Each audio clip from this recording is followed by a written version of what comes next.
আপনার সাধারণ ছাত্র আমি মোটেও বলবো না, এরা দেশে কিন্তু এখনো 4 কোটির মতো রাজাকারের বংশধর রয়েছে, যেটা ৭১-এও ছিল, বুঝলেন? এত রাজাকার ছিল আমাদের ওই সময়? অবশ্যই ছিল, অবশ্যই তখনও ছিল। ৭১-এ ৭.৫ কিন্তু সংখ্যাটি তো 2 থেকে 5%-এর বেশি বলে না কখনো। না, এটা 20% আপনার ছিল যারা বাংলাদেশের বিরুদ্ধে ছিল। এটা এই ব্যাপারে কোনো সন্দেহ, কোনো অবকাশ নেই, বুঝলেন?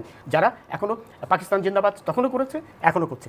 এখন কথা হলো যে এই 5-6 বছরের ছেলেমেয়েরা যখন নামে, রনি নিজেই বলেছে, তার মানে কি এটা মোটেও কোটা সংক্রান্ত কোনো বিষয় নয়। এখানে কোটার বিরোধিতাই তো করছে যারা আপনার কোটা বিরোধিতা করছে, তাদের কথাই তো আপনার সরকার, সেই কারণেই তো সরকার আপনার সুপ্রিম কোর্টে আপিলে গেছে, কারণ হাইকোর্ট বলেছে কোটা থাকবে, অ্যাজ ইট ইজ থাকবে। প্রথম যেটা আমরা পুরো রায় পাওয়ার আগে যে ধারণাটা ছিল থাকবে, এবং সরকার সেটা মেনে নিতে পারেনি বলেই কিন্তু আপিল বিভাগে গেছে, বুঝলেন?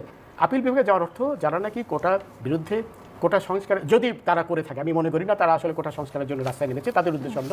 যাই হোক, এখন সেই জন্যই তো আপনার সরকার সুপ্রিম কোর্টে গেছে। আর এটি আমি রনির সাথে একটা ব্যাপারে আপনার দ্বিমত পোষণ করছি। উনি বলেছেন যে 99% রাজনৈতিক সমস্যা, এটি মোটেও রাজনৈতিক সমস্যা নয়। এই সরকারই আপনার বলেছে না কোটার হওয়া উচিত, কি বলে